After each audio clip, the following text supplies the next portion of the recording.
Les cours de Monsieur Petit. Les formes de l'énergie. Bonjour, mon nom est James Prescott Joule. Je suis un savant britannique et j'ai vécu au XIXe siècle. J'ai étudié l'énergie. J'ai d'ailleurs laissé mon nom à l'unité d'énergie, le joule. Si vous êtes prêtes et prêts, alors commençons. Aujourd'hui, nous allons parler des formes de l'énergie. L'énergie est présente autour de nous sous différentes formes, dont voici les formes principales. L'énergie chimique, l'énergie électrique, l'énergie lumineuse, l'énergie mécanique, l'énergie nucléaire et l'énergie thermique. Ces formes d'énergie sont différentes, mais elles s'expriment dans la même unité, le joule. Le joule, de symbole J majuscule, est l'unité d'énergie dans le système international, et ce, quelle que soit la forme de l'énergie étudiée. Découvrons à présent chacune de ces formes d'énergie et commençons par l'énergie chimique. L'énergie chimique est la forme d'énergie stockée dans la matière. Le charbon, le pétrole, mais aussi le bois ou les aliments que nous consommons sont des ressources d'énergie chimique.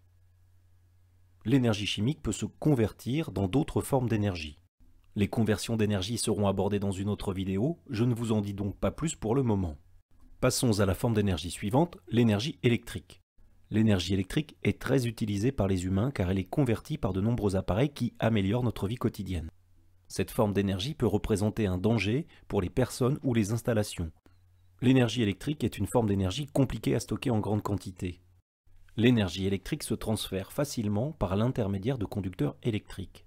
Ainsi, les câbles permettent de transférer de l'énergie électrique d'un système à un autre. Étudions à présent l'énergie lumineuse. C'est l'énergie que transporte un rayonnement lumineux. Attention, cette forme d'énergie peut représenter un danger important pour notre organisme. Ainsi, la lumière du soleil ou d'un laser peut endommager gravement nos yeux. C'est une forme d'énergie qui ne se stocke pas, mais qui permet de transférer de l'énergie entre deux corps, même s'ils sont séparés par du vide. C'est le cas par exemple entre notre étoile le Soleil et notre planète la Terre. La forme d'énergie suivante est l'énergie mécanique. L'énergie mécanique est la forme d'énergie principalement liée au mouvement. Elle possède diverses composantes dont l'énergie cinétique notée EC et l'énergie potentielle de position notée EP. L'énergie cinétique est l'énergie possédée par un corps du fait de son mouvement dans un référentiel donné. Comme nous le verrons dans une autre vidéo, l'énergie cinétique dépend de la masse et de la vitesse de l'objet en mouvement. Elle peut être convertie en d'autres formes d'énergie. C'est par exemple l'énergie cinétique du vent qui peut être convertie en partie en énergie électrique grâce aux éoliennes. L'énergie potentielle de position, elle, est la forme d'énergie possédée par un corps du fait de son altitude dans un champ de pesanteur. En effet, placer un objet en haut d'une montagne demande de l'énergie. Énergie qui pourra être libérée lors de la chute de l'objet. Tout objet placé en hauteur possède cette énergie potentielle de position. L'énergie potentielle de position peut elle aussi être convertie en d'autres formes d'énergie.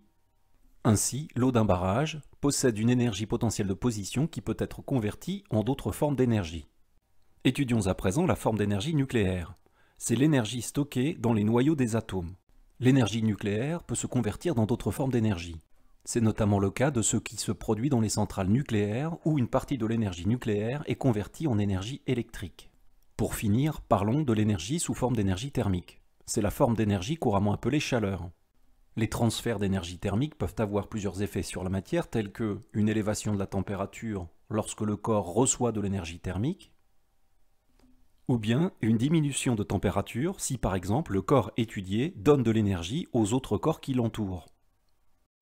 Il y a également des transferts d'énergie thermique lors des changements d'état. Ainsi, une fusion ou une vaporisation par ébullition nécessite un apport d'énergie thermique.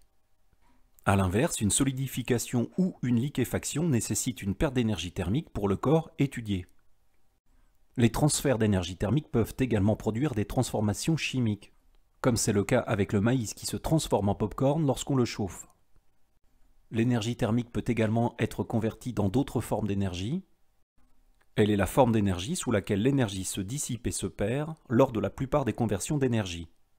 Elle est ainsi transférée à l'extérieur d'un système. La perte d'énergie sous forme d'énergie thermique provoque notamment l'effet Joule, qui est un effet d'échauffement de tous les appareils électriques lorsqu'ils fonctionnent. Nous verrons cet effet qui porte mon nom dans une autre vidéo. J'espère à présent que les formes d'énergie n'ont plus de secret pour vous. Je vous souhaite un bon travail et je vous dis à bientôt.